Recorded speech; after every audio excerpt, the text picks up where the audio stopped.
1986 Yamaha Virago.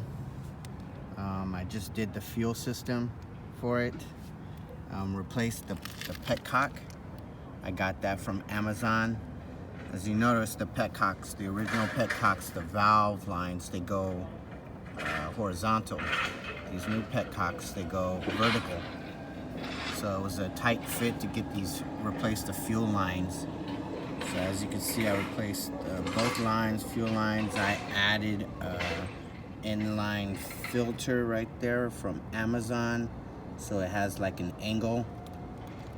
So as you can see, the line drops here and then fills up in there, and then it kind of, sorry, I should have done a real video, and then it goes up in there, as you can see.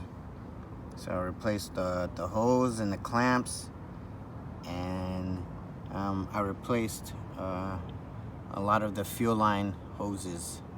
So as you can see, it worked out pretty damn well. And no leaks. Added new clamps. I couldn't find these anti-kink springs, so I just used the same ones. I really wanted to replace them, but so far so good. If you have any questions, let me know. 1986 Yamaha Virago.